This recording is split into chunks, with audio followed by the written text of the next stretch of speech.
Bismillahirrahmanirrahim. Oke, Bismillahirrahmanirrahim. Assalamualaikum warahmatullahi wabarakatuh. Selamat malam, selamat malam dan semangat pagi tentunya ya rekan-rekan mahasiswa. Tapi sebelum kita mulai, biar semakin semangat, saya mau nyontek pantunnya Bu Suci tadi. Pagi sulam makan tomat, yang jawab salam, saya I love you so much gitu ya. Ya, saya ulangi lagi ya berarti. Assalamualaikum warahmatullahi wabarakatuh. Waalaikumsalam warahmatullahi wabarakatuh. Wah, udah terbukti nih semangat tadi Mbak siapa nih namanya ya? Mbak Adriana udah senyum-senyum, udah siap menerima materi pada malam hari ini ya. Yang kami hormati yang terhormat Ibu Evianti SIAKT MSCCE selaku Ketua Program Studi Sarjana Akuntansi Universitas Pamulang. Selanjutnya yang kami hormati Bu Listia Ike Purnomo, SEMM selaku Wakil Ketua Program Studi Sarjana Akuntansi Universitas Pamulang. Yang kami hormati Bapak Ajimat selaku Sekretaris Program Studi Sarjana Akuntansi, dan yang sama-sama kita hormati juga Ibu Yeni Cahyani SEMM selaku dosen koordinator kemahasiswaan, serta Bapak Ibu dosen yang malam ini luar biasa ingin bergabung, ingin ngopi bareng sama teman-teman mahasiswa dari semester 2 sampai dengan semester 14. Terima kasih banyak atas kehadirannya pada malam hari ini. Dan tak lupa dengan selamat malam juga mahasiswa-mahasiswi program studi sarjana akuntansi yang kami banggakan dan kami cintai tentunya. Apa kabar semuanya? Semoga selalu sehat dan bahagia tentunya ya. Alhamdulillahirrahmanirrahim. Marilah kita panjatkan puji syukur kehadirat Allah Subhanahu wa taala yang telah melimpahkan begitu banyak nikmat, baik nikmat sehat maupun kesempatan, sehingga kita semua dapat bergabung untuk mengikuti kegiatan ngobrol bareng Prodi yang diselenggarakan oleh Program Studi Sarjana Akuntansi Universitas Pamulang. Sholawat serta salam semoga selalu tercurah kepada junjungan kita Nabi besar Muhammad SAW yang telah membawa kita pada zaman yang terang benderang seperti sekarang ini. Semoga kita selaku umatnya senantiasa mendapatkan syafaat di hari akhir. Amin. Rekan-rekan, teman-teman, mahasiswa yang kami cintai, ngopi ini adalah program rutin yang setiap awal semester diadakan oleh program studi sarjana akuntansi, yang tentunya di dalamnya itulah banyak sekali informasi-informasi yang akan diberikan untuk teman-teman dari semester 2 sampai dengan semester 12. Baik, sebelum kita memasuki acara, saya akan membacakan susunannya. Yang pertama adalah pembukaan, dilanjutkan dengan doa. Selanjutnya adalah langsung pemaparan materi dari Ibu Kaprodi kita tercinta. Selanjutnya dilanjutkan dengan sesi tanya jawab. Kemudian ada sesi terakhir adalah penutup. Baik, Bapak Ibu dosen dan rekan-rekan mahasiswa yang kami banggakan, agar acara ini diberikan keberkahan oleh Allah Subhanahu wa taala. Untuk itu, marilah kita bersama-sama membuka acara ini dengan membaca basmalah bersama-sama. Bismillahirrahmanirrahim. Selanjutnya, untuk menambah keberkahan dan ridho Allah Subhanahu wa taala, marilah kita bersama-sama menundukkan kepala kita kepada Tuhan Yang Maha Esa untuk berdoa yang akan dipimpin oleh Ibu Setianingsih SEMM. Kepada Ibu Setianingsih dipersilahkan. Assalamualaikum warahmatullahi wabarakatuh. Waalaikumsalam warahmatullahi wabarakatuh. Bapak, Ibu, dan mahasiswa yang saya hormati, sebelum memulai acara, marilah sejenak kita bersama-sama menundukkan kepala, bermunajat kepada Allah Subhanahu wa taala agar kegiatan kita hari ini diberkahi dan bisa berjalan dengan lancar dan dapat mendapat keridhaan Ilahi Rabbi. Izinkan saya berdoa secara agama Islam. Auzubillahiminasyaitonirrajim. Bismillahirrahmanirrahim. Wassalatu wassalamu ala asrofil anbiya'i wal mursalin wa ala alihi wa ashabi azmain. Duhai Allah yang Maha Pengampun atas segala dosa, ampunilah dosa kami, dosa orang tua kami, dosa para pemimpin kami, dosa para guru kami, dan dosa para pendahulu kami. Berikanlah perlindungan, rahmat, dan karuniamu kepada kami. Duhai Allah yang Maha Pemberi, berikanlah petunjuk dan pemahaman kepada kami. Bukakanlah hati dan pikiran kami, dan berikan bimbingan-Mu, agar kami dapat menerima dan memahami makna dari acara ini, yang tidak lain ditunjukkan hanya untuk memperoleh ridho-Mu semata.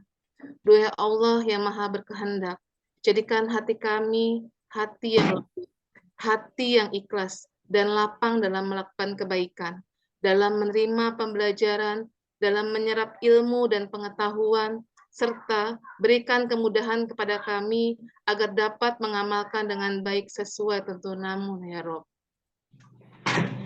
Rabbana taqabbal minna innaka antas samiul alim wa tub alaina innaka antat tawwabur rahim. Rabbana atina fid dunya hasanah wa fil akhirati hasanah wa qina azabannar. Subhana rabbika rabbil izzati amma yasifun wa salamun ala mursalin walhamdulillahi rabbil alamin. Amin amin ya rabbal alamin. Wassalamualaikum warahmatullahi wabarakatuh. Waalaikumsalam warahmatullahi wabarakatuh. Amin amin ya robbal alamin. Terima kasih kepada Ibu Stianingsih SEMM. Semoga segala aktivitas kita hari ini Allah ridhoi dan diberikan keberkahan tentunya ya. Baik, tanpa lama-lama, selanjutnya kita memasuki acara inti, yaitu pemaparan materi yang akan disampaikan oleh Ketua Program Studi Sarjana Akuntansi kebanggaan kita, yaitu Ibu Efriyanti, SIAKT MSCCA. Rekan-rekan, siapkan mata dan telinga Anda untuk mendengarkan apa-apa yang disampaikan oleh Ibu Kaprodi kita, karena apa yang disampaikan oleh Ibu Kaprodi ini adalah informasi-informasi penting yang tentunya kalian harus ketahui. Oke, ada pantun nih Bu sebelum masuk ke Ibu Kaprodi. Ada pantun juga untuk Ibu Kaprodi ya. Teman-teman kalau yang bilang cakep boleh ya. Jalan-jalan ke Cikini. Lanjut ke Tasikmalaya. Yuk simak. Cakepnya kayaknya buffering ya. Jalan-jalan ke Cikini. Lanjut ke Tasikmalaya. Yuk simak. Asik. Yuk simak pemaparan Ibu Kaprodi, jangan sampai ketinggalan ya. Baik, kepada Ibu Efriyanti SIAKT MSCCA, kami silakan. Terima kasih Bu Wahyu. Alhamdulillah malam-malam kita semangat ya. Apa kabar 257 mahasiswa? Wah, saya ngelihat videonya si Sio nih sama Adriana. Sama siapa nih IAI? Mas IAI. Saya kenal dengan Ibu. Karena saya kenal Ibu ini dulu pernah nyanyi untuk di Kanwil di Jawa Banten.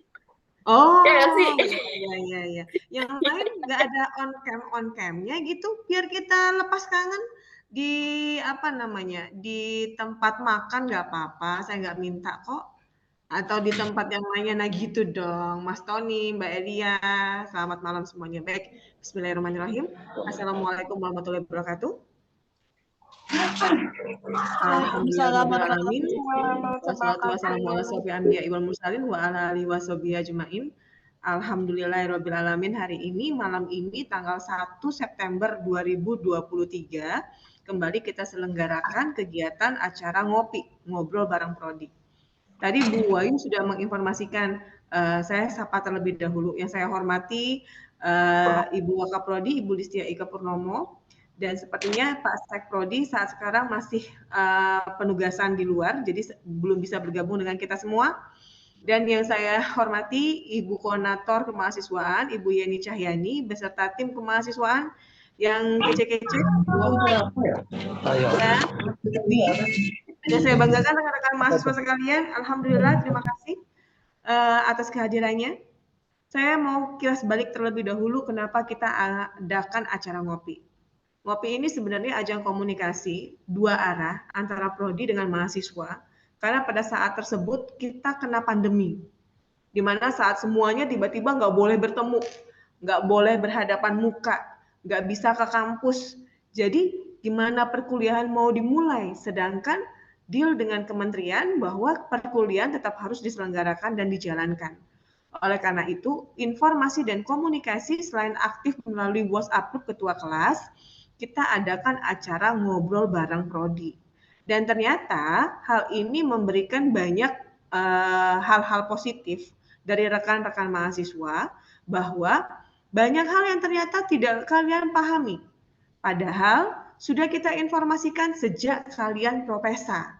Tapi tidak apa, lebih baik tahu di posisi akhir dibandingkan tidak pernah tahu, ya. Jadi setiap awal semester kita selalu mengadakan yang namanya acara ngopi. Apa saja yang akan kita bahas di sini?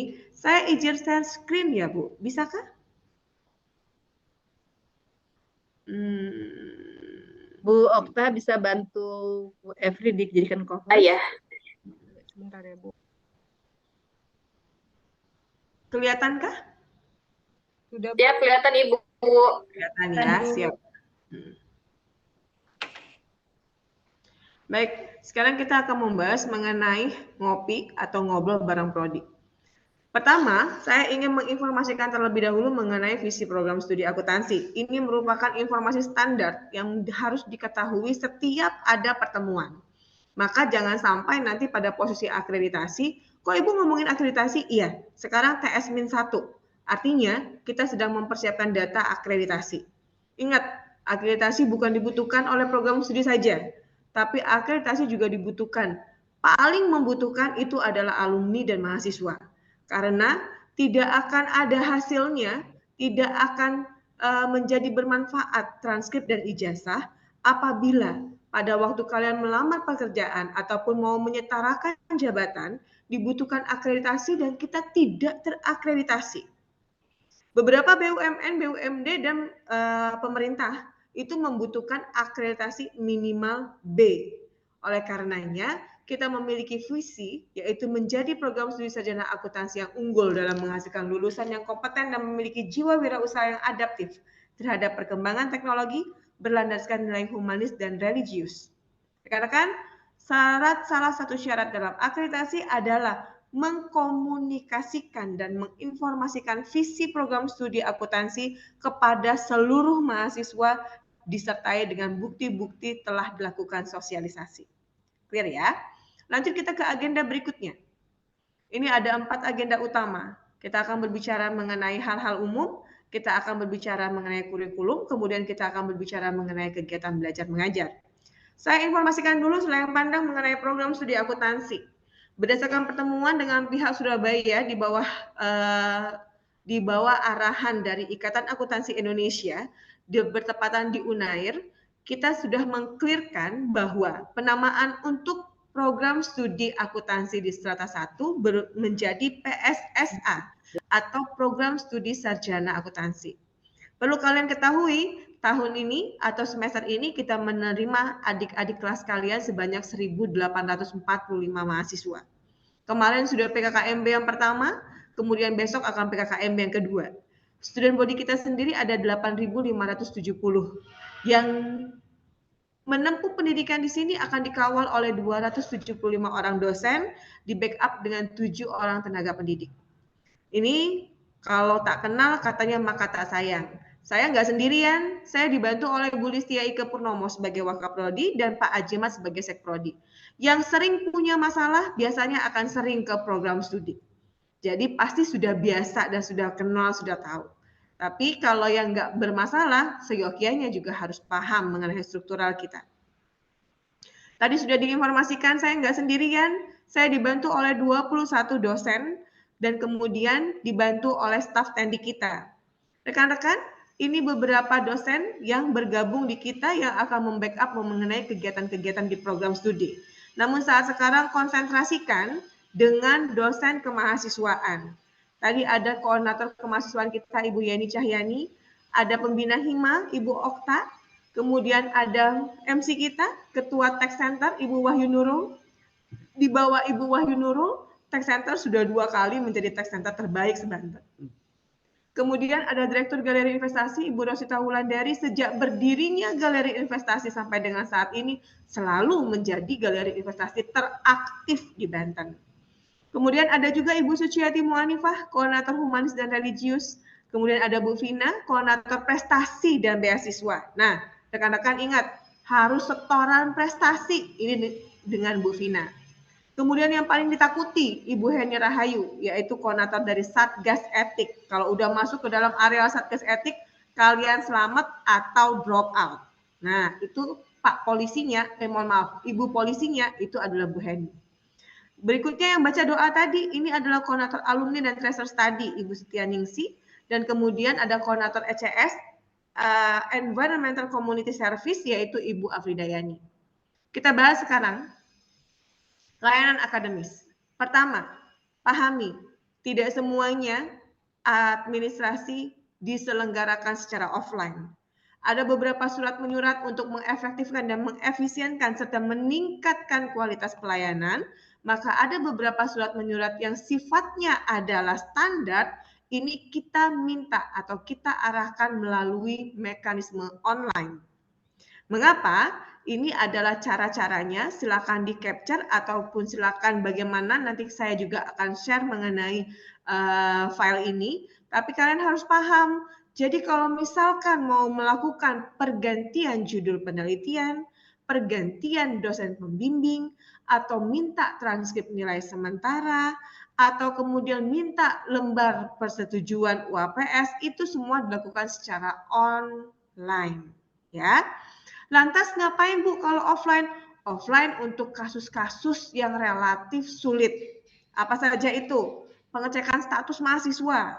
Ternyata ada mahasiswa yang merasa masih sangat muda, lupa dengan umur, ngerasa tetap aja semester 9, padahal sudah semester 14. Nah, ini untuk pengecekan status mahasiswa.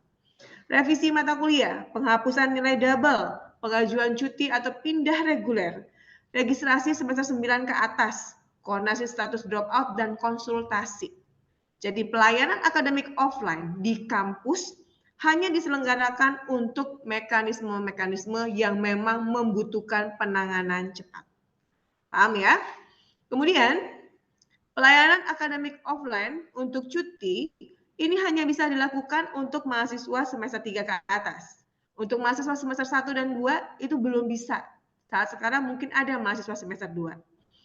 Apabila mau cuti, maka harus melakukan pembayaran 600.000. Udah, kelar, cukup itu aja.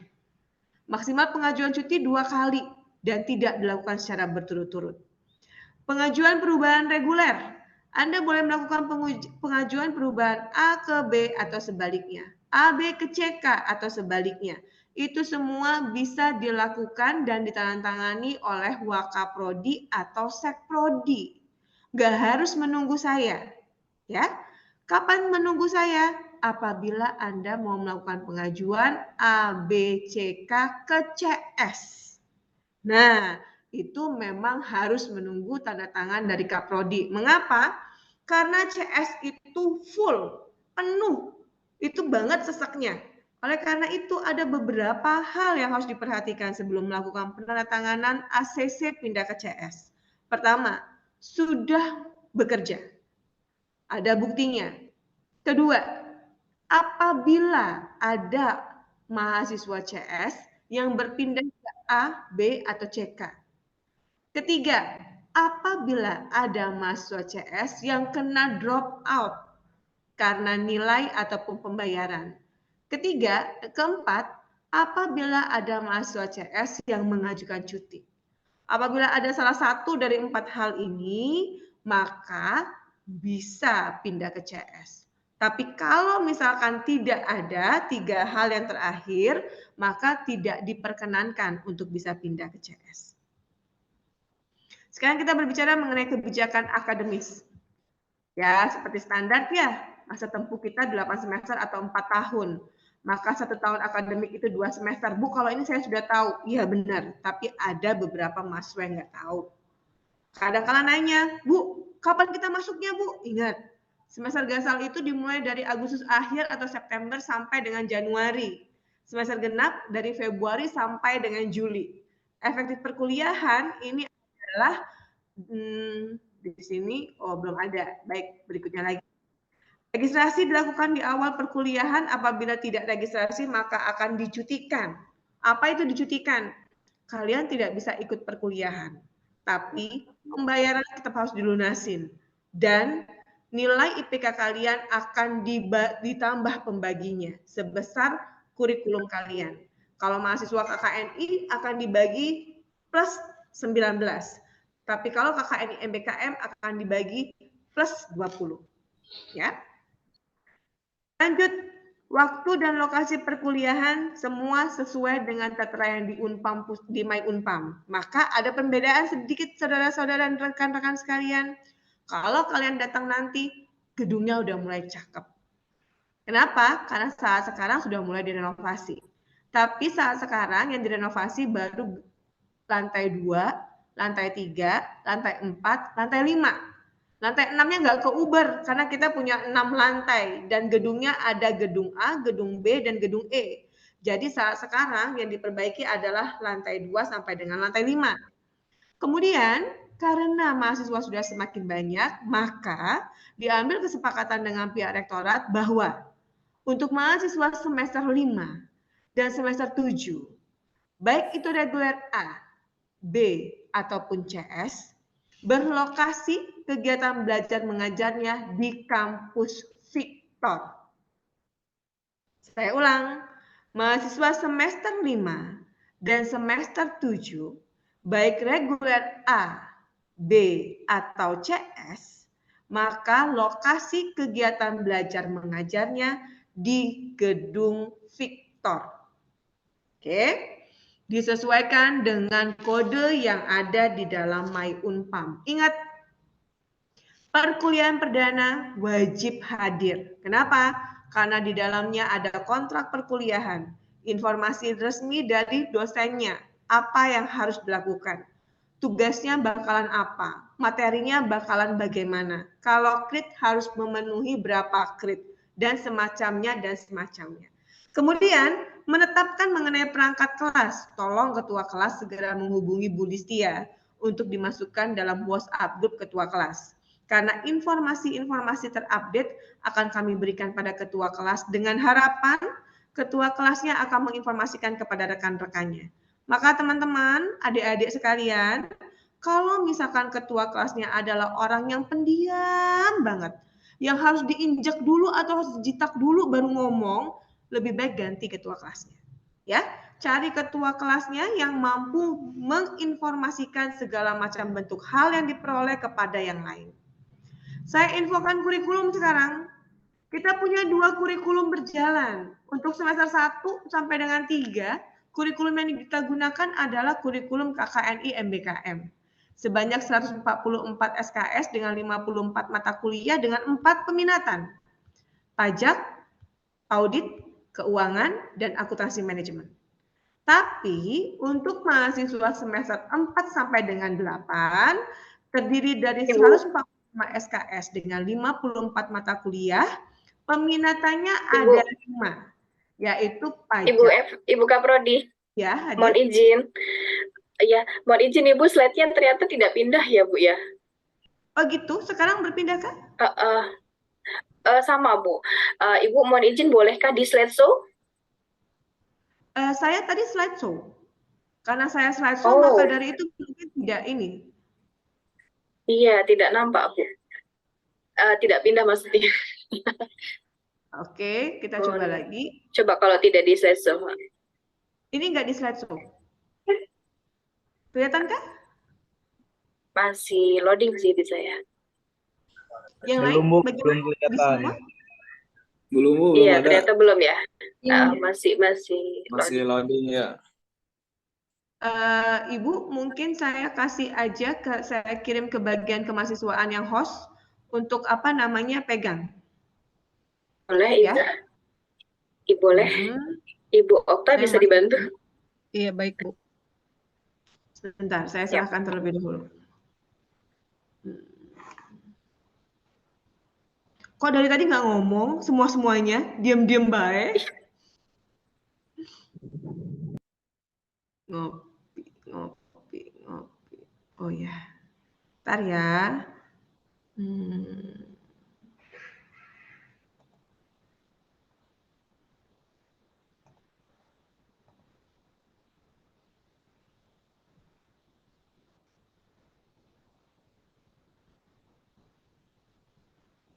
Bu Okta udah dapat kah? Sebentar Bu, saya cek dulu.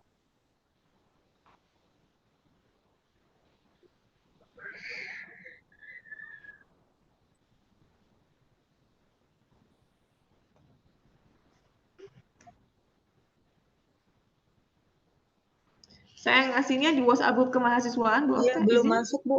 Bentar ya, ini mungkin baru masuk. Ya, sudah masuk Bu Okta.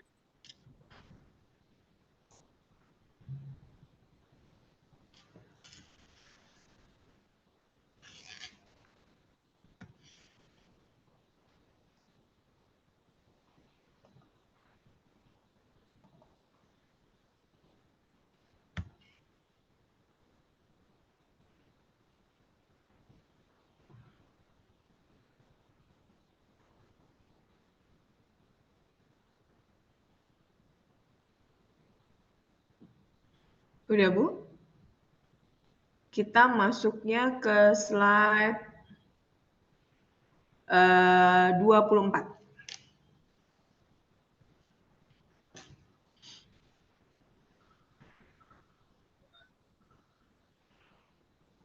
Oke, 24 Bu langsung.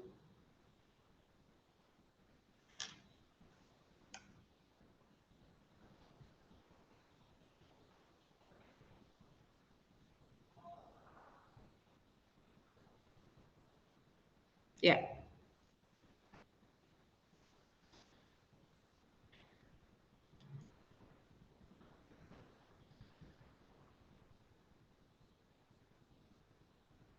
Oke, saya lanjut ya teman-teman ya.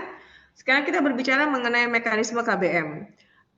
Perkuliahan kita 16 pekan. 16 pekan itu terhitung dari tanggal 4 September sampai dengan tanggal 9 September itu pekan pertama. Kalian bisa hitung sampai dengan 16 pekan berikutnya. Oleh karenanya, nanti pada posisi UTS nanti sampai dengan 28 Oktober. Dan kemudian kita akan UAS pada tanggal 18 sampai dengan 23 Desember. Ya, ini mengakibatkan kalau 16 pekan, 1 pekan UTS, 1 pekan UAS, maka kita akan ada 14 pekan materi. Terkait dengan 14 pekan materi, mata kuliah kita ada 2 SKS dan 3 SKS. Untuk 2 SKS, ini 14 materi, maka dari 2 SKS, tidak ada online learning untuk reguler A dan reguler B. Tapi kalau untuk 3 SKS, karena 21 materi dan kita cuma punya 14 pekan saja, maka ada 7 materi yang online learning untuk reguler A dan reguler B. Maka online learning di reguler A, reguler B dikarenakan 1, mata kuliah 3 SKS, dan 2, kebentur dengan hari libur. Paham ya? Nah, kalau untuk reguler C, karena saat sekarang juga ada reguler C, maka kalian akan dibagi menjadi 2 kelompok mata kuliah. Kelompok yang pertama itu akan diselenggarakan secara offline, maka UTS-nya offline. Kelompok mata kuliah kedua diselenggarakan secara online, maka UTS-nya juga online. Setelah UTS, berbalik. Kelompok 1 menjadi online, kelompok 2 menjadi offline. Paham ya? Lantas, kalau misalkan dia offline, apa yang harus dilakukan? Oke, kita lihat dulu ke waktu pembelajaran. Boleh ke slide berikutnya, Ibu? Waktu pembelajaran untuk reguler A, kita menggunakan sesi kedua sampai dengan sesi kelima. Kalau untuk reguler B sama standar biasa dan reguler C juga standar biasa. Lanjut, Ibu. Untuk matriks nilai, saya ingin rekan-rekan semua paham ya, ini ada 22 dikurang dosennya, sekitar 315 mahasiswa. Saya ingin semua pada paham bahwa nilai itu bukan pemberian dosen. Jadi apabila terjadi sesuatu dan lain hal di dalam kelas, di mana kalian sudah merasa UAS menyelenggarakan dengan baik, UTS terselenggara dengan baik, hadir, dan tugas pun paling 1-2 bermasalah, maka seyogyanya kalian tidak dapat D ataupun E. Apabila semua diselenggarakan dengan benar, namun ternyata terjadi penilaian yang kurang, ingat sekali lagi, nilai bukan given dari dosen. Nilai adalah hasil kerja keras kalian. Jadi kalian dapat A, B, C, D, E itu tergantung kepada di mana total nilai yang terkumpul. Di 81 dia A, di 67 dia C, di 74 dia B. Paham ya? Bobotnya kehadiran 10, tugas 20, UTS 30, dan UAS 40. Nah, tapi ini akan berubah apabila bermasalah dengan kehadiran. Pahami 4 bobot, saya hanya akan membahas bobot kehadiran dan bobot UTS UAS. Bisa lanjut Bu Okta? Di bobot kehadiran, tadi kita sudah bilang kita blended learning. Untuk reguler AB, di mata kuliah 3 SKS dan apabila terjadi libur, maka Anda akan online. Online akan dinyatakan hadir apabila kalian menyelesaikan pretest posttest, baca modulnya, kerjakan assignment, isi posttestnya. Oke? Apabila kalian tidak menyelesaikan sampai sesi akhir, maka ini tidak akan bisa terrecord. Dan ingat, hal yang kedua, dalam forum diskusi, tergantung dengan kontrak perkuliahan di awal. Dosennya minta kalian 3 kredit per materi atau 5 kredit per materi. Itu semua tergantung dengan kontrak perkuliahan bersama dengan dosennya. Paham ya? Kalau itu sudah ada, maka dia otomatis akan menyatakan kalian hadir. Tapi kalau offline itu wajib ada badannya di dalam kelas. Dan masuklah pada waktunya. Jangan tadi waktunya jam 7.45 sampai dengan jam 9, kalian baru datangnya jam 9:10, maka dianggap nggak hadir pada sesi pertama. Paham ya? Oke, bisa lanjut Bu Okta? Terkait dengan kehadiran, berdasarkan surat dari SK Rektor tersebut, maka pahami bareng-bareng yuk. Apabila kurang dari 25%, maka otomatis kalian akan dapat nilai D. Apabila 50%, maka otomatis E. Sebagus apapun UTS dan UAS-nya. Lantas, kita bermain dulu. Coba lihat yang 3 SKS. 3 SKS untuk reguler AB, 21 materi. Kita anggap 20. 25% boleh nggak masuk, berarti 5 kali boleh nggak masuk. Ingat, 7-nya online. Gak mungkin dong online nggak masuk. Kan kalian bisa sambil tidur ngerjain kreditnya. Bisa sambil makan ngerjain kreditnya. Bisa sambil gibah dengan teman ngerjain kreditnya. Di kamar mandi pun bisa ngerjain kreditnya karena nggak ada kameranya. Jadi 7 kali materi sebenarnya sudah aman. Tadi 20, maka kurang 8 lagi.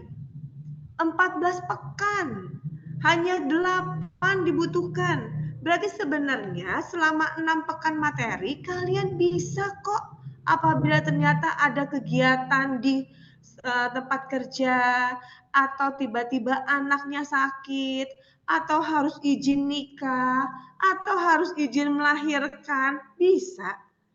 Dan sebenarnya kalian juga punya hak untuk melakukan absen jalan.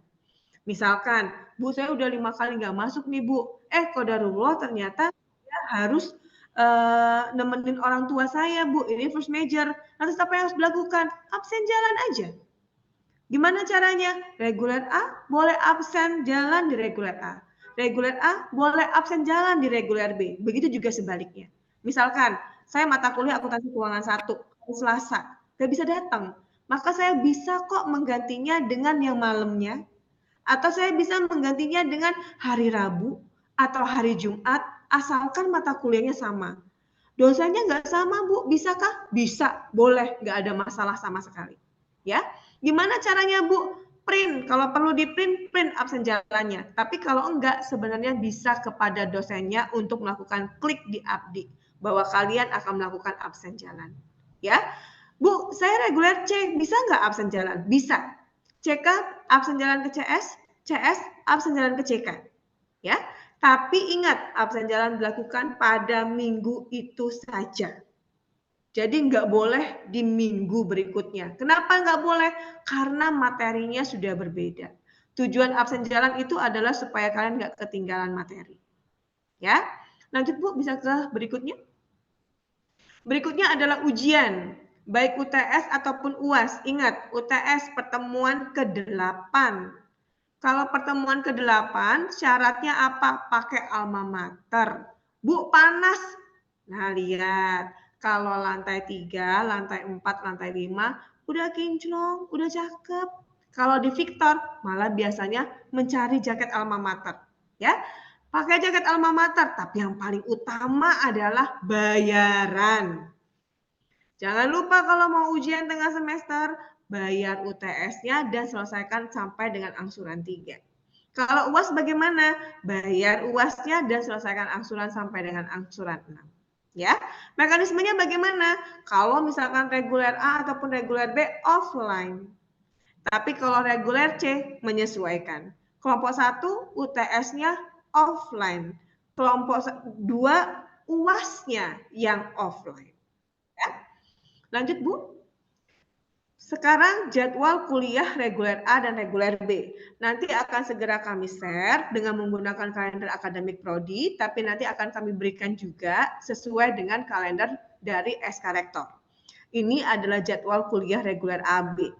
Lihat di sana ada kapan daringnya atau kapan online-nya. Ingat ya, kalian bukan anak sekolahan, jadi nggak akan mungkin dosennya bilang, halo, minggu depan kita online ya. Enggak, baca. Kalau perlu digunting, dicetak, ditempel. Jadi tadi yang ada foto temennya atau foto calon pacar atau foto istrinya turunin dulu. Ya, ganti dengan jadwal perkuliahan. Lanjut Bu. Kemudian berikutnya adalah jadwal kuliah untuk reguler CK dan untuk reguler CS. Kemudian kita masuk ke perbaikan nilai. Apa yang terjadi apabila nanti nilainya ternyata jelek?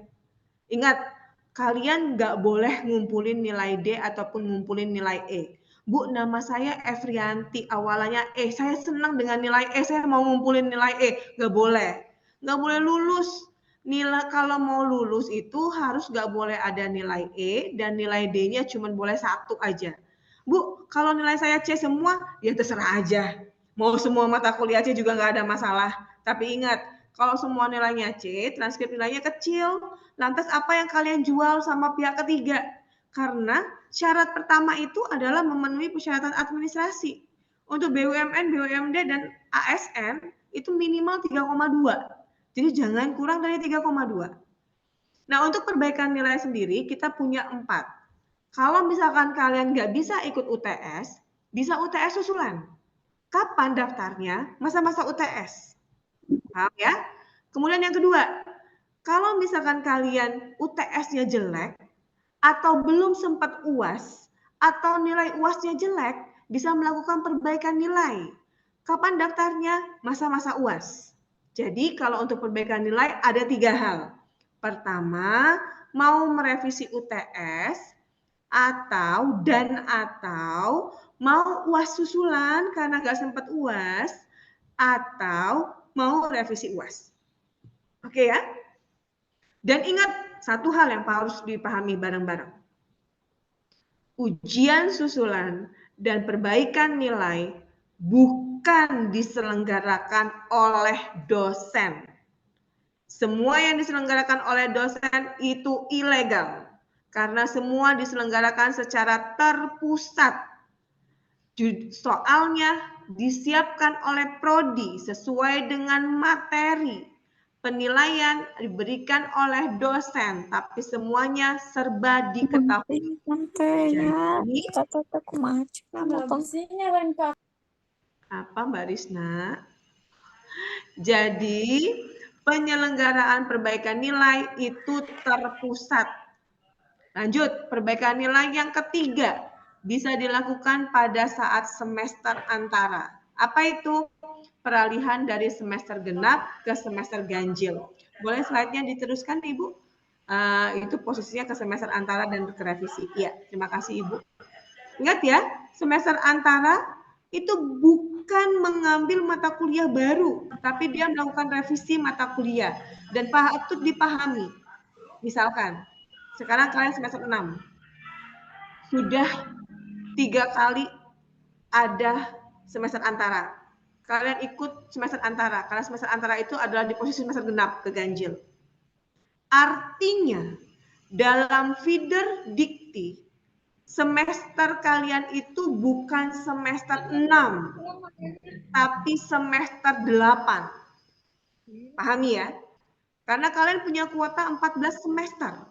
Jadi kalian tidak boleh melampaui 14 semester. Saya ulangi, semester antara di dalam feeder dikti akan dihitung sebagai penambah semester kalian. Yang keempat, revisi. Revisi berarti mengambil mata kuliah untuk mengulang mata kuliah yang nilainya dianggap jelek. Kapan bisa dilakukan? Bisa dimulai dari semester 7.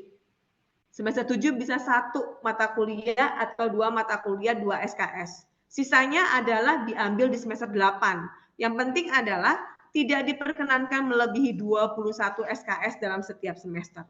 Sisanya perpanjang di semester 9. Tapi kalau misalkan di semester 9, maka kalian harus melakukan pembayaran SPP seperti biasa. Oke, lanjut. Ujian akhir program studi. Kita mending banyakin tanya jawab aja, ya. Untuk ujian akhir program studi, nanti kami akan mengadakan pertemuan lebih lanjut khusus kepada mahasiswa semester 7 dan khusus kepada mahasiswa semester 8 sampai dengan 14 yang belum menyelenggarakan tugas akhir. Nah, kami ingin menginformasikan terlebih dahulu. Begini loh teman-teman, semester 1 sampai dengan 5 kalian belajar. Semester 6 ada metodologi penelitian, kalian mulai belajar bagaimana membuat tulisan. Semester 7 Anda harus sudah siap proposal dan kita seminarkan. Dapat pembimbing, silakan lanjut bimbingan.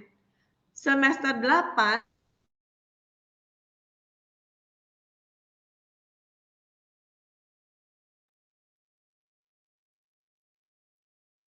Halo, Ibu Kaprodi? Ibu Kaprodi nggak please ya? Sepertinya begitu, Bu. Ya, oke, tunggu sebentar ya.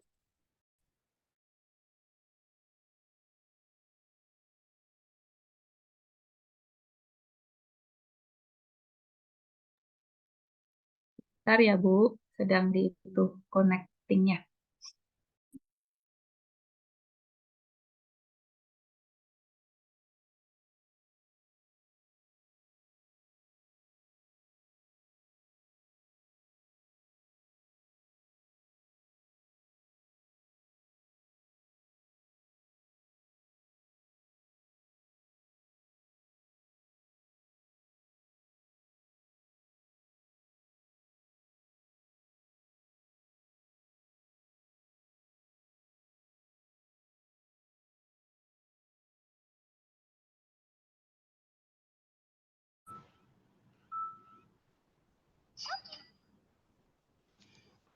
saya tadi menghilang ya.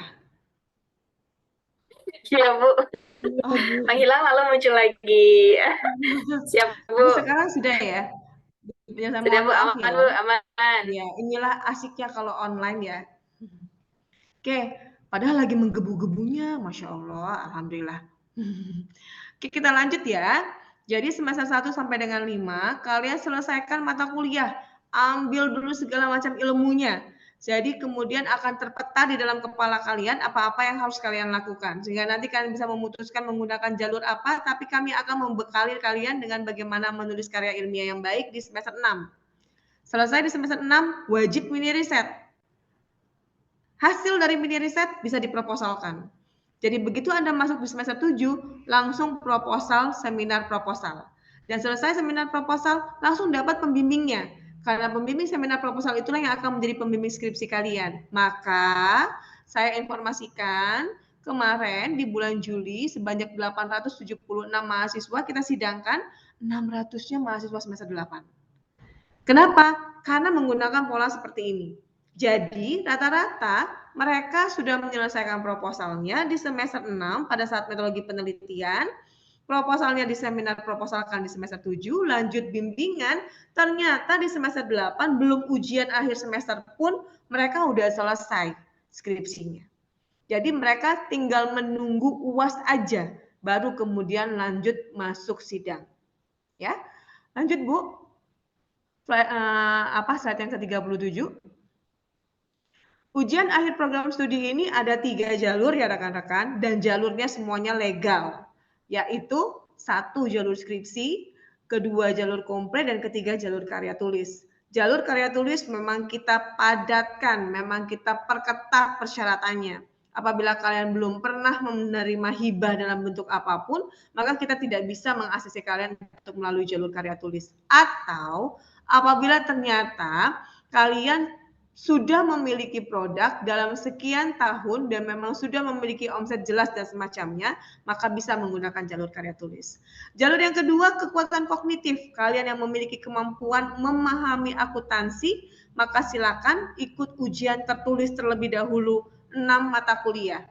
Akuntansi pengantar 1-2, akuntansi keuangan 1-2, akuntansi keuangan lanjutan 1-2. Dan kemudian baru dinyatakan lulus, silakan lanjut membuat makalah.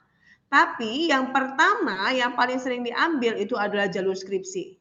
Siapkan proposalnya, seminarkan, kemudian lanjutkan dalam bentuk skripsi. Nggak harus kuantitatif, boleh kualitatif. Nggak ada masalah sama sekali.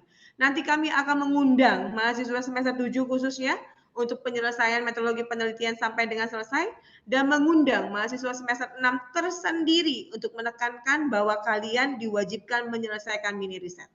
Ya. Kemudian lanjut Ibu untuk slide ke-38, syarat ujian akhir program studi. Tadi saya sudah menginformasikan. Pertama, lulus 138 SKS di luar skripsi. Lulus artinya nggak ada E. Lulus artinya dapat D cuma 1. Sebenarnya D itu nggak lulus, tapi kita punya dispensasi. Yang kedua, sesuai dengan peraturan kementerian bahwa IPK tidak boleh di bawah 2,0. Yang ketiga, memiliki sertifikat. 1. Sertifikat TOEFL dari Lembaga Bahasa Unpam.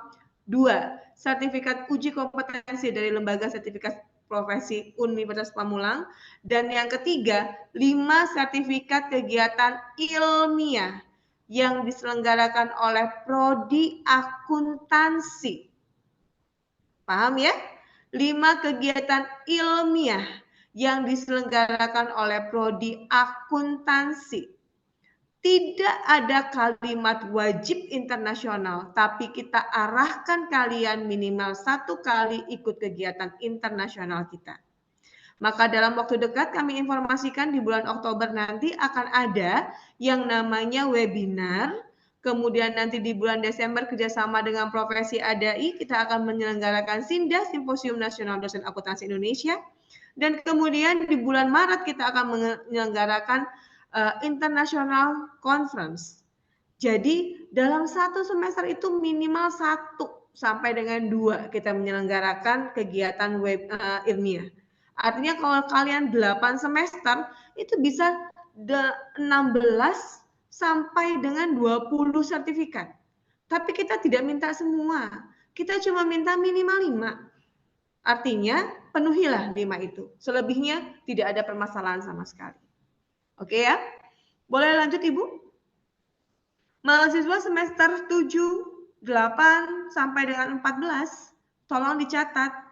Kalian akan kami siapkan untuk ikut seminar proposal. Kalau bulan September pelaksanaannya 18 sampai 30. Kalau Oktober 16 sampai 28. November 20 sampai dengan 2 Desember. Dan di bulan Desember 11 sampai tanggal 16. Oke. Dan untuk saat sekarang, sesuai arahan dari Bapak Wakil Rektor 1, apabila proposal nggak nyampe ke kita, maka program studi diperkenankan untuk segera menetapkan bahwa kalian akan langsung masuk dalam jalur komprehensif. Maka rekan-rekan lihat deh, closingnya tanggal 9. Khusus mahasiswa semester 7, kami tunggu paling lambat closing tanggal 7. Lebih daripada itu, maka kami akan menempatkan kalian sebagai peserta jalur komprehensif. Paham ya? Bisa lanjut, Bu? Jadwal UAPS. Jadwal UAPS adalah untuk rekan-rekan mahasiswa semester 8 sampai dengan 14. Ada 864 yang kami prediksi, 40% dari keseluruhan potensi untuk sidang. Maka kita selenggarakan dalam 8 kali sidang. Ini di luar dari mahasiswa semester 8. Nanti untuk mahasiswa semester 8 kita closingnya adalah pada awal Januari.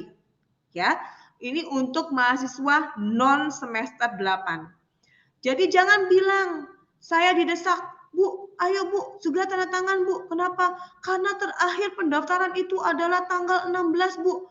Itu kalau kalian mau ikut sidang tanggal 21. Kan ada sidang tanggal 5. Ada sidang tanggal 19. Ada sidang tanggal 16 November. Jadi nggak harus tanggal 5. Intinya adalah jangan membuat orang lain menyesuaikan dengan kalian terus-terusan. Ini adalah proses di mana kalian akan melakukan penyesuaian. Sehingga nanti pada waktu terjun ke lapangan, kalian siap dengan karakter dan attitude serta daya juang. Oleh karena itu, pahamin. Kita menyesuaikan mereka. Pada saat kita sudah tinggi, akan ada saatnya mereka menyesuaikan kita. Tapi tidak pernah ada gunung kalau belum ada pijakan pertama. Ya, jadi sesuaikan dengan posisi kita saat ini. Paham ya? Lanjut Bu, lain-lainnya Bu. Nah, perkuliahan semester 5 dan semester 7, reguler AB ataupun CS, pindah ke kampus Victor. Pra UAPS, baik itu mahasiswa semester 8, 9, 10, 11, 12, 13, 14, semua wajib melalui My Unpam. Untuk yang saat sekarang sudah bimbingan, namun belum masuk dalam My Unpam, segerakan masuk dalam My Unpam. Karena apabila dosen pembimbingnya kami isi dengan bimbingan baru, maka kalian nggak bisa lagi masuk, terpaksa kalian berpindah dosen pembimbing. Saya ulangi, mahasiswa semester 8 sampai dengan 14 yang sudah bimbingan di bawah tangan, yang belum masuk melalui My Unpam, segera masuk melalui My Unpam. Bayar lagi nggak Bu? Nggak bayar lagi kalau udah bayar. Mengapa begitu Bu? Karena 1.124 mahasiswa semester 7 dan 300-an mahasiswa semester 8 ke atas segera kami siapkan untuk masuk ke dalam kantong-kantong bimbingan dosen. Pada saat pembimbing kalian kantongnya sudah penuh, maka meskipun kalian tinggal lembar persetujuan, mohon maaf terpaksa berubah dosen pembimbing. Paham ya? Kemudian untuk mahasiswa yang melakukan pengabdian, coba tolong lihat roadmap prodi akuntansi. Ada roadmap penelitian dan roadmap pengabdian. Pun kepada Bapak Ibu pembimbing kami informasikan untuk judul-judul mahasiswa saat sekarang wajib lihat roadmap penelitian. Karena kalau tidak ada kontribusinya dengan akreditasi. Ya. Lanjut, attention please. Hal yang paling utama, tolong diinfokan atas ketidakhadiran dosen pengampu mata kuliah. Jangan pernah senang dan nyaman ada mata kuliah kosong. Itu zaman SMA, zaman baheula, zaman jahiliyah. Perguruan tinggi opsional. Kalian gak harus ikut dalam perguruan tinggi. Tapi karena kalian sudah nyemplung ke perguruan tinggi, maka ambillah sesuatu positif di dalamnya. Ambil ilmu sebanyak-banyaknya. Gali ilmu sedalam-dalamnya. Apabila hak kalian dikebiri, pada saat kalian harusnya dapat ilmu, tapi ternyata dosennya ngerokok di kantin. Atau ngopi di kantin, nggak ngasih kalian materi, informasikan kepada prodi. Prodi akan langsung menggantikan dengan dosen lainnya. Intinya adalah prodi tidak akan mau mengambil hak kalian. Jangan pernah berpikir, Bu, kami jadi pengadu. Enggak, bukan pengadu. Tapi sometimes informasi atau edukasi bisa dilakukan oleh anak kecil sekalipun. Jadi ini adalah cara kalian membantu para dosen untuk kembali ke jalan yang benar. Ya. Yang kedua, hindari semua bentuk pelanggaran etika. Tadi saya sudah memperkenalkan Ibu Heni Rahayu Handayani, salah satu dari Satgas Etik kita. Dan apabila kalian dipanggil untuk masuk dalam sidang kode etik, ada dua. Satu, terampuni, bikin fakta integritas, atau yang kedua, mohon maaf, kalian di drop out. Meskipun mahasiswa semester 12, 13, atau baru semester 2, apabila ditemukan terjadi pelanggaran etik, maka mohon maaf lahir dan batin, kami tidak ingin mempertaruhkan sekian puluh ribu mahasiswa untuk menyelamatkan 1-2 orang. Pahami itu ya? Kemudian yang ketiga, apabila tidak dipahami ataupun mengalami kendala-kendala, silakan hubungi dosen pembimbing akademik. Siapa? Nanti akan kita informasikan. Namun kemarin kan ada yang sudah dapat. Kemudian yang keempat, kita punya pelayanan konseling loh. Jadi kalau memang misalkan kalian membutuhkan, Bu, yang ke pelayanan konseling itu berarti cacat mental, Bu. Ada kelainan jiwa. Enggak. Kadang stres, under pressure, itu akan mengakibatkan kita berhalusinasi ataupun kemudian emosi yang tidak terkendali. Kita kadang-kala harus mengakui bahwa kita butuh orang lain untuk mengangkat kita dari masalah sehingga kita bisa memahami bahwa masalah kita itu adalah masalah yang kecil. Nah, inilah keberadaan dari konseling. Jadi silakan, konseling free dan konseling memang disediakan untuk kalian. Kenapa? Tahu banget Unpam, tahu banget Yayasan Sasmita Jaya bahwa masyarakatnya, mayoritas mahasiswanya adalah orang-orang yang sudah bekerja. Dan biasanya orang yang sudah bekerja, pressure-nya sungguh berat. Belum lagi ditambah kondisi di rumah. Dan kalian harus berbagi untuk mengambil ilmu. Tapi percaya deh, proses itu tidak akan mengkhianati hasil. Kita bersusah-susah saat sekarang, tapi nanti kita akan menikmati hasilnya. Lebih baik kita lelah menuntut ilmu dibandingkan kemudian kita morat-marit karena nggak punya ilmu. Ilmu yang akan menolong suatu kaum. Ya. Kemudian yang terakhir, komunikasikan kepada program studi jika terjadi masalah yang sulit diuraikan. Pahami, prodi tidak akan mungkin meng-ACC dari satu suara. Kami akan menyimak dan mendengar dari suara yang kedua. Tapi kami tidak akan mengkontrari antara dosen dan mahasiswa apabila ternyata itu tidak dibutuhkan. Jadi pahami, Bu, katanya ketua kelas, itu kayaknya di WhatsApp group ada yang ngeluh deh, Bu. Tapi kemudian hilang begitu aja. Kayaknya nggak pernah diselesaikan ya, Bu. Jangan salah, hilang artinya sudah diselesaikan. Pada saat kalian menginformasikan di WhatsApp group ketua kelas, maka kami akan menjapri. Kemudian kami akan melakukan klarifikasi. Kemudian kita selesaikan. Karena kita tidak pernah menyelesaikan masalah dengan menjatuhkan harkat dan martabat orang lain di depan umum. Ya, apalagi itu tetap dosen mereka kalian, itu tetap orang tua kita. Salah atau jeleknya mereka sedang hilaf. Oleh karena itu, mari sama-sama kita saling menjaga. Pada saat kita menjaga nama baik sesama muslim, maka nama baik kita pun akan dijaga oleh sesama muslim. Saya rasa itu yang bisa saya sampaikan. Wabillahi taufiq wal hidayah. Wassalamualaikum warahmatullahi wabarakatuh. Waalaikumsalam warahmatullahi wabarakatuh. Terima kasih banyak Ibu Kaprodi atas pemaparan materi dan informasinya. Nah, teman-teman, benar ya, banyak informasi yang disampaikan oleh Ibu Kaprodi, terutama untuk semester 5 dan 7, perkuliahannya di Victor. Jangan sampai salah tempat ya.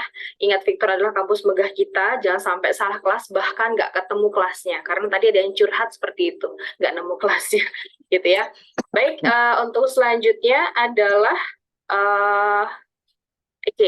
pemaparan dari Sispema, ya, dari Ibu Yeni ya. Acara selanjutnya adalah pemaparan materi Sispema yang akan disampaikan oleh Ibu Koordinator Kemahasiswaan, Ibu Yeni Cahyani.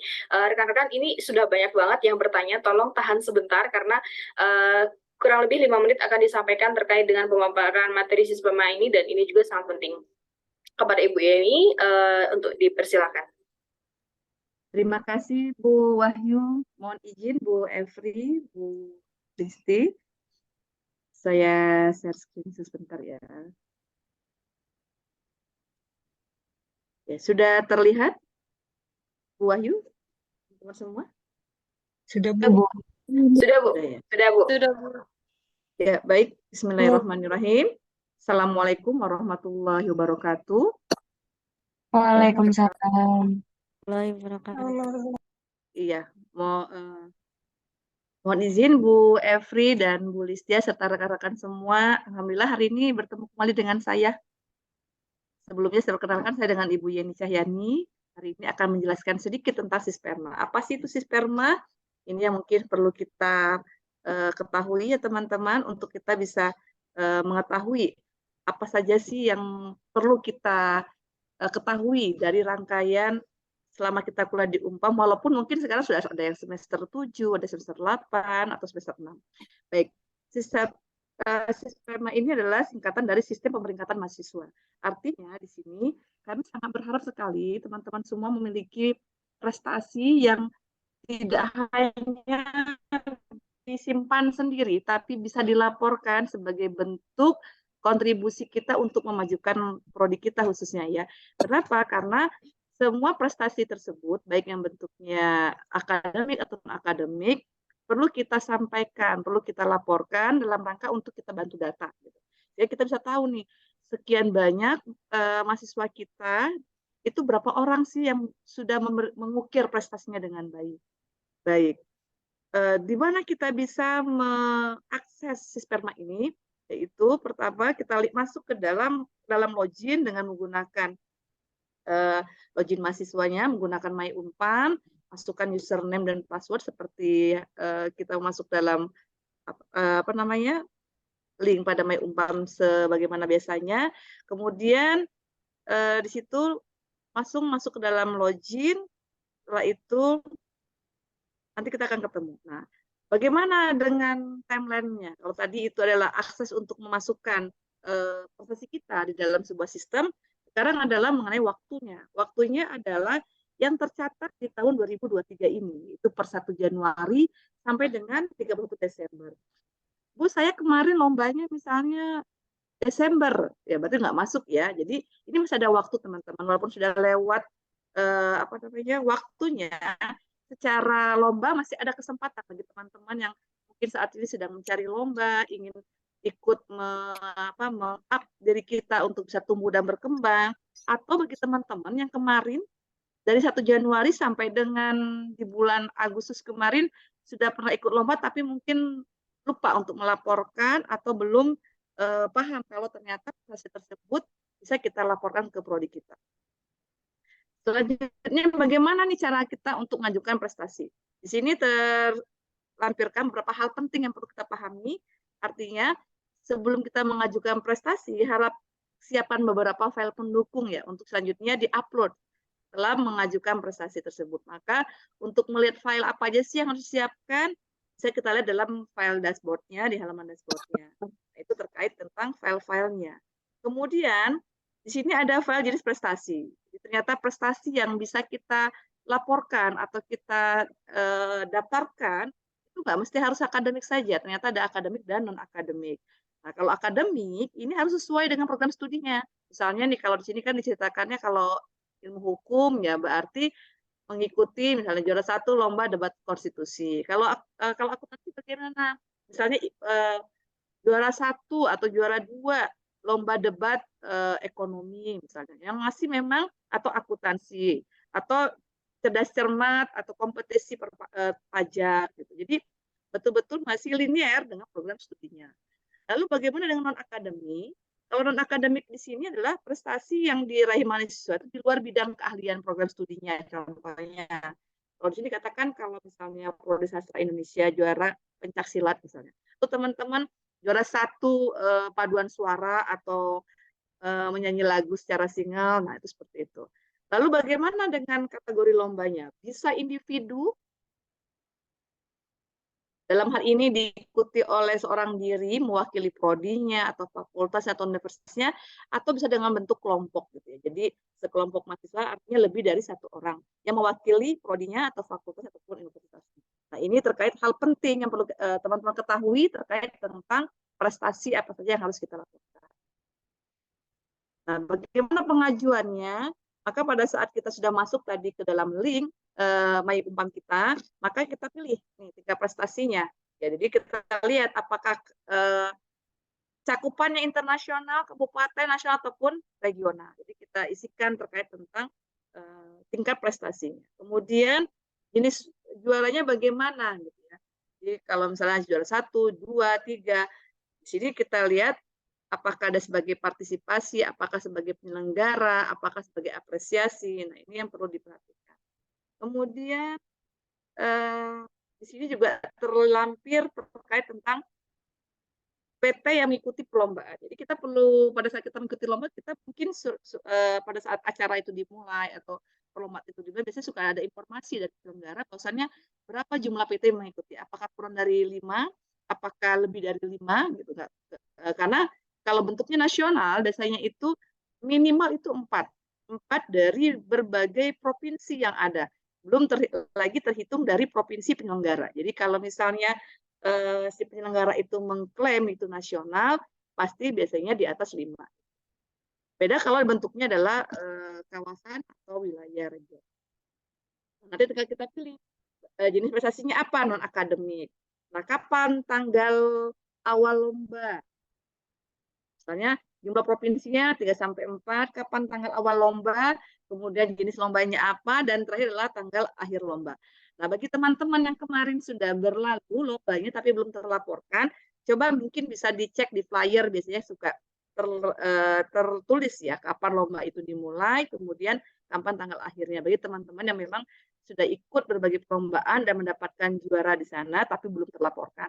Tapi bagi teman-teman yang masih ada waktu nih, di bulan September, Oktober sampai dengan Desember nanti, yang ingin ikut berbagai perlombaan, ayo mari kita budayakan ya untuk mengukir prestasi.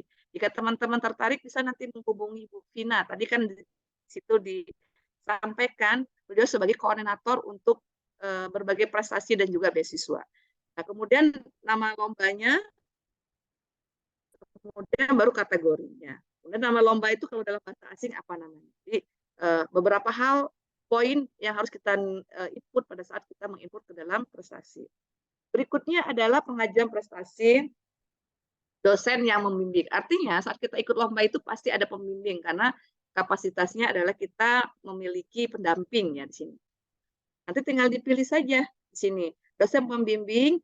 Misalnya di sini ada Ibu Vina Ratnasari. Nah, tinggal kita pilih.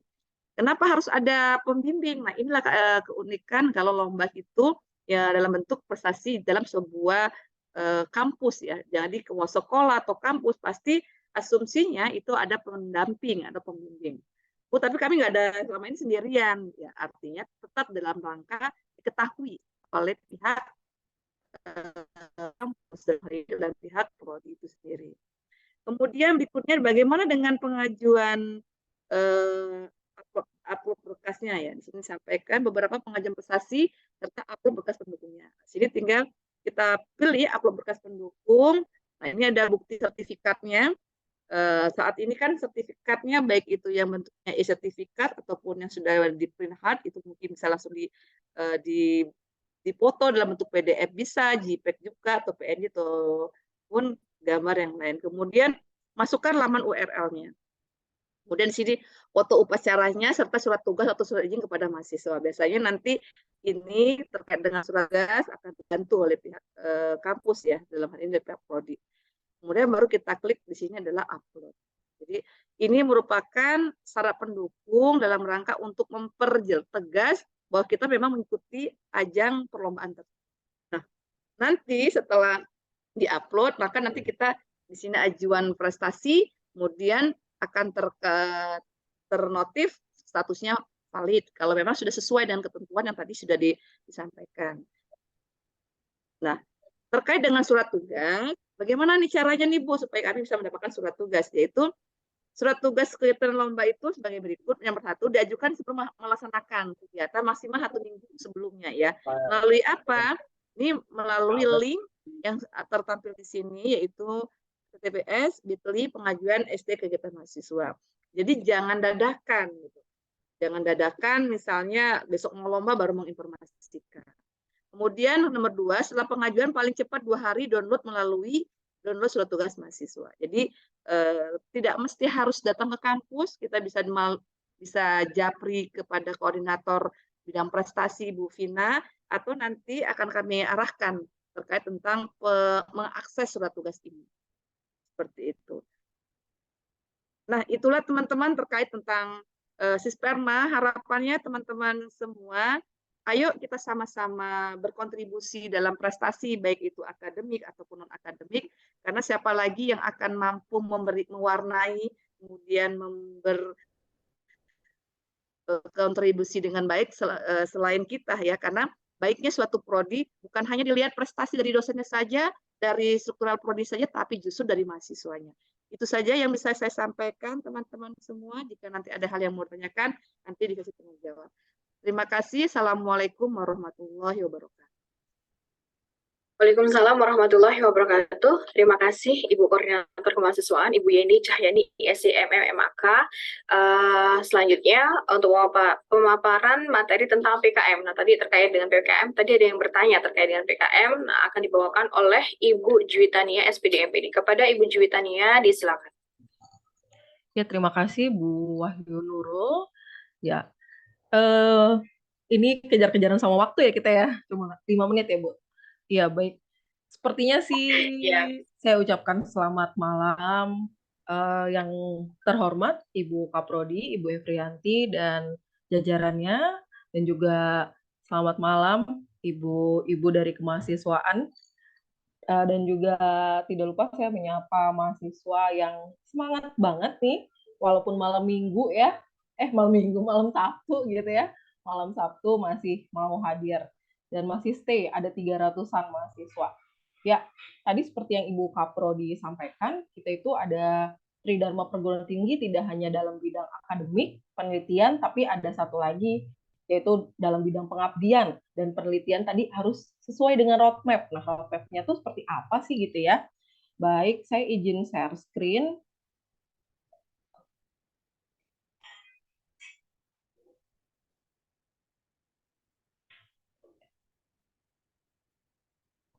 Mohon maaf, saya mau share screen yang satunya ini.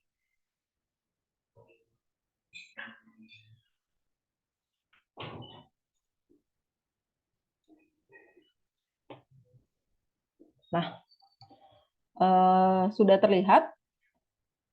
Sudah, Bu. Iya. Baik, tema kita untuk periode ganjil 2023-2024 adalah penerapan iptek dan pemanfaatan digital teknologi untuk memajukan kesejahteraan masyarakat. Karena concern-nya itu PKM adalah bersentuhan secara langsung kepada masyarakat yang ada di sekitar kampus kita, gitu ya.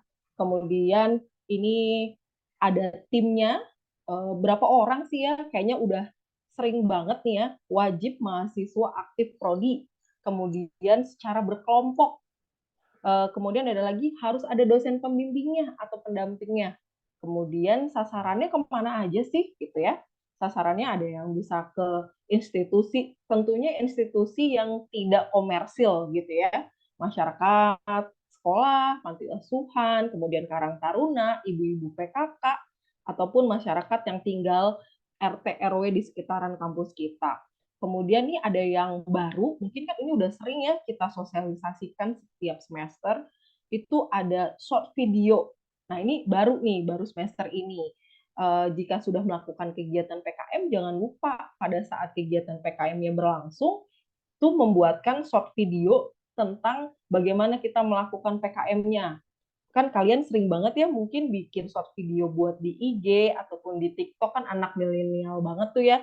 Jadi bersentuhan sama IG maupun TikTok tuh udah familiar. Jadi nanti bisa membuat short videonya kemudian di tag ke TikTok dan juga Instagram prodi kita, S1 Akuntansi _Unpad.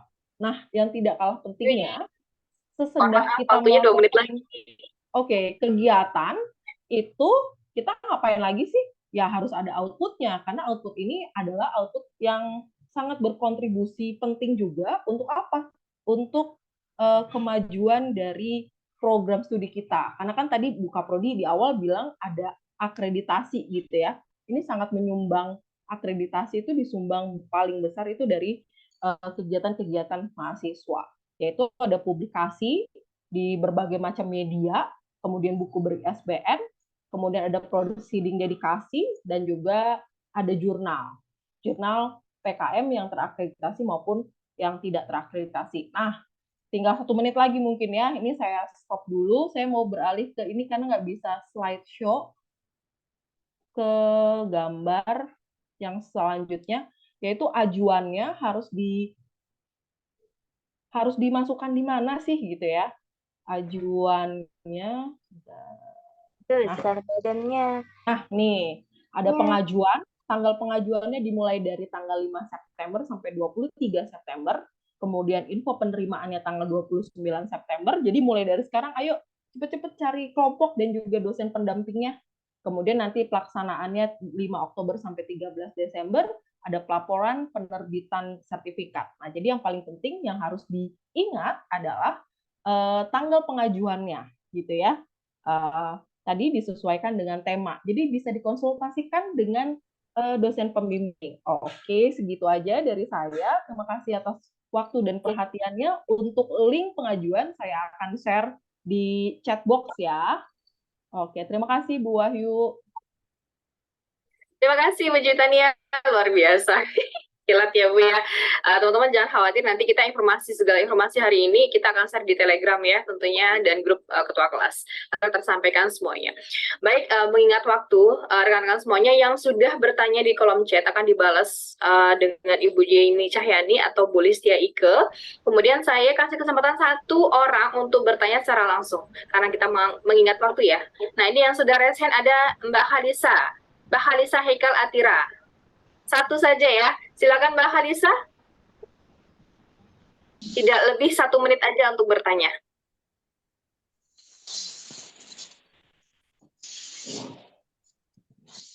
Ada? Oke, kalau nggak ada, lanjut ke Mbak Dewi. Silakan Mbak Dewi. Baik, terima kasih Bu atas kesempatannya.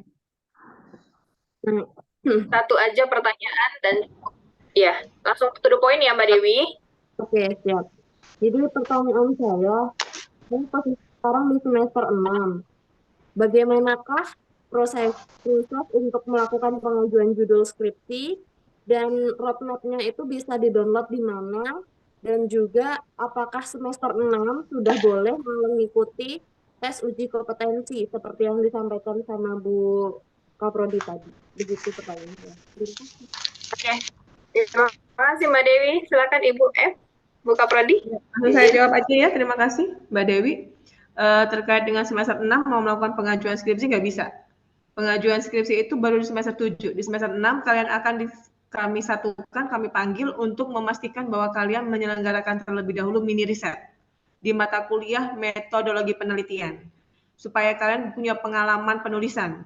Nanti mini riset itu bisa kalian jadikan proposal dan dilakukan pengajuan di semester 7. Baik semester 6 akan dipanggil prodi, di semester 7 pun akan dipanggil prodi. Kami akan dampingi kalian untuk memastikan kalian menyelesaikan mini riset dan untuk memastikan kalian memasukkan atau mengajukan proposal. Itu ya Mbak Dewi ya. Jadi nggak usah ditanya lagi kapan-kapannya karena nanti akan kita panggilkan. Mungkin saya akan menjawab secara ringkas terlebih dahulu mengenai apa yang ada di chat ya Bu. Yang pertama dari Hanif, semester antara online atau enggak online untuk semester ini. Semester sebelumnya penyelenggaraan semester antara itu offline, tergantung dengan kebijakan dari pihak rektorat. Yosita nanya, boleh nggak ada nilai E? Nggak boleh, kan tadi sudah diinformasikan. Nggak boleh ada nilai E. 138 SKS itu nggak boleh ada nilai E, hanya boleh ada nilai D1. Apabila ternyata kacau banget, bawa transkripnya kemari, ketemu sama Bu Listia Ike, atau ketemu dengan Pak Ajimat, atau ketemu dengan saya, nanti kita selesaikan bersama-sama secara adat. Ya, apa yang bisa saya lakukan, apa yang bisa saya bantu, supaya kalian bisa lulus dan jangan lama-lama di Unpam. Mbak Ulan bilang, TOEFL. Kalau nanya TOEFL, pertanyaan Mbak Ulan dan beberapa pertanyaan lainnya, kalau nanya TOEFL, silakan ke lembaga bahasa. Karena mereka adalah lembaga independen, bukan di bawah prodi. Jadi ini tidak ada saling silangnya dengan program studi karena mereka harus independen. Termasuk juga LSP. LSP juga lembaga independen. Maka kalau mau ngecek LSP, silakan masuk dalam web LSP. Kalau mau ke lembaga bahasa, silakan masuk ke dalam webnya lembaga bahasa. Kapan bisa? Sebenarnya dari semester 5, dari semester 6 pun sudah bisa, nggak ada masalah sama sekali. Safa nanya, yang belum propesa, lakukan propesa secara online. Cindy nanya tentang pra-UAPS. Pra-UAPS mah di semester 7. Kata Monica, ketua kelasnya gimana, Bu? Emang ketua kelas nggak ada, Cinta. Kan kalian baru naik. Nanti masuknya di semester di minggu depan. Jadi per hari Senin, nah tadi Bu Listi barusan ngomel. Bu Listi dibombardir dengan mahasiswa. Bu, saya punyanya jadwal hari Selasa. Jadi saya hari Senin harus masuk ya? Ya enggak. Minggu dibuka gerbang hari Senin. Kalian punya jadwal hari Selasa, datang hari Selasa. Kalian punya jadwal hari Rabu, datang di hari Rabu. Senin mau datang mau ngapain? Kelasnya kan nggak ada. Oke?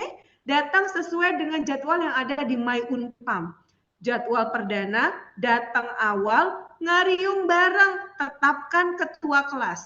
Dapat ketua kelas, serahkan nomornya kepada Bu Listia, masuk WhatsApp group ketua kelas. Clear. Ya. Kemudian Mbak Suci nanya, pelayanan konseling ada dalam webnya. Kita punya pelayanan konseling di dalam web, silakan ambil tiket. Nanti dari situ kalian akan ditanya apa-apa yang kalian butuhkan, sehingga dapat ditetapkan oleh konselor, kalian akan di maintenance secara online ataukah secara offline. Mbak Sri Rahayu bilang, PKM wajib enggak? Nah, ini ada pertanyaan yang lain juga. PKM wajib enggak? Saya jitak boleh enggak? Kenapa? Kok ia diajak berbuat baik tuh enggak mau? Hitung-hitungannya sertifikat bakalan dipakai atau enggak. Nih ya, dari awal kita meminta secara paksa rekan-rekan untuk PKM. Setelahnya, kita nggak pernah menginformasikan bahwa itu adalah wajib atau enggak. Tapi, kakak-kakak tingkat kalian merasakan efek berbagi. Ilmu dipendam-pendam nggak bakal jadi banyak. Semakin banyak ilmu kalian syiarkan, maka akan semakin banyak ilmu yang masuk. Laksana gelas, kalau gelas dipendem-pendem, airnya segitu juga. Tapi kalau kemudian airnya kalian kasih ke yang lain-lain, maka kalian bisa masuk air baru yang lebih jernih. Jadi kalau pertanyaannya adalah PKM wajib atau enggak, saya kembalikan kepada kalian. Maukah kalian berbuat kebajikan? Maukah kalian menciarkan ilmu yang kalian peroleh? Walaupun sebiji kurma, itu akan sangat bermanfaat bagi orang lain. Itu yang harus dipahami bersama-sama.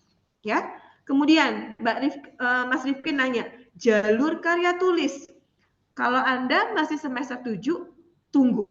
Nanti kami akan memanggil kalian untuk menginformasikan lebih jelas mengenai 3 jalur yang ada. Tapi iya, pertama syaratnya adalah wajib dapat dana hibah. Tapi apabila kalian ternyata belum pernah dapat dana hibah, tapi lolos kurasi dengan catatan produknya atau jasanya itu memang bukan karbitan, bukan di semester ini tiba-tiba ada. Itu sudah dari long lifetime. Apakah dari 1 tahun sebelumnya ataukah dari 1,5 tahun sebelumnya, dan dia konsisten, kita nggak berbicara laba. Karena suatu produk diluncurkan itu awal-awal tahun biasanya memang nggak pernah ada laba. Maka dari itu segera ke program studi, nanti akan kita bahas bareng-bareng. Tenang aja, selalu ada jalan keluar untuk orang-orang yang mau berusaha. Mbak Penny nanya, surat izin bagaimana Bu, izin penelitian? Mohon maaf, itu adalah yang masuk dalam kategori online. Tadi di dalam slide saya sudah menginformasikan pelayanan online, pelayanan offline. Pelayanan offline kita benar-benar berikan kepada mahasiswa yang memiliki permasalahan berat. Ya. Pak Prodi, mohon izin, sudah pukul 20.34. Nah, itu dia. Baik, Mbak Hesti nanyain jadwal wisuda. Mbak Hesti, wisuda di Unpam setiap bulan. Mbak Rani nanya, mau revisi semester antara atau semester revisi? Pokoknya yang namanya ngerevisi itu ada 4 cara. Tadi saya bilang, UTS susulan, perbaikan nilai, semester antara, atau revisi. Silakan, mau yang mana. Ya. Mbak Eva nanya prosedur sempro. Prosedur sempro nanti akan kita informasikan kalau Anda semester 7, sekali lagi saya panggil. Program studi panggil. Memang di awal semester kita akan memanggil. Mbak Fadila nanya, sempro bayar lagi enggak? Maksudnya apa ya? Yang namanya seminar proposal, kalau dimulai dari semester 7 nggak ada pembayaran apapun. Dan kalau Anda masuk di semester 8, sudah sempro ataupun belum, Anda wajib bayar 1 juta. Maka, kenapa nggak memanfaatkan yang free? Bisa bimbingan free dari semester 7. Ataukah kalian mau menunggu bayar dulu baru bimbingan? Silakan aja. Tapi sekarang pembayaran bimbingan itu secara otomatis dilakukan pada posisi Anda melakukan pembayaran angsuran di semester 8. Udah, silakan Bu. Adakah yang menjadi krusial banget untuk dibahas sebelum kita closing? Baik, terima kasih banyak. Sebenarnya sudah banyak ya Bu yang terjawab oleh Ibu, dan tadi ada yang double juga pertanyaannya. Rekan-rekan, mohon maaf karena keterbatasan waktu di sini. Tadi juga Bu Listi ikut juga sudah sambil menjawab Bu di kolom chat, terus kemudian Ibu Yeni, kemudian Miss Juwita nih. Jadi alhamdulillah sudah terbantu di kolom chat. Baik, terima kasih banyak rekan-rekan mahasiswa dan Bapak, Ibu-ibu semuanya, Ibu Kaprodi, Bu Kaprodi, dan Ibu-ibu mahasiswa. Baik Bu, Pak Si Rahmat kayaknya mau nanya ya. Coba silakan Bu. Satu pertanyaan lagi Bu. Mas Rahmat. Iya, silakan Mas. Ke-mute Mas, ke-mute. Silakan di-unmute dulu. Nih Bu, saya kan dari reguler C nih Bu ya. Saya ingin bertanya nih Bu. Tadi kan sudah dipaparkan tuh mengenai persyaratan sidang. Salah satunya 5 sertifikat, tes TOEFL, dan tes kompetensi. Nah, dari 5 sertifikat tersebut, Ibu, apakah sertifikat PMKM tersebut wajib atau tidak, Ibu? Soalnya dari saya sendiri ini Bu ya, di reguler C ini Bu ya, tidak memiliki waktu yang terlalu banyak lah Bu untuk melakukan kegiatan PMKM tersebut. Mas Rahmat, saya cut off. Saya tadi sudah menjawab mengenai hal tersebut. Pertama, adakah pernyataan dari persyaratan untuk maju sidang hal tersebut? Kedua, saya tadi sudah mengutarakan, kami mengajak kalian untuk ikut bersiar kebaikan. Sekarang itu semua tergantung dengan kalian. Apakah kalian mau menerima ajakan kebaikan ataukah tidak? Saya rasa saya tidak perlu menjawab secara lugas, tapi jawaban saya rasa itu merupakan suatu jawaban yang sudah pasti. Ya? Ya, baik Ibu. Satu lagi nih Bu.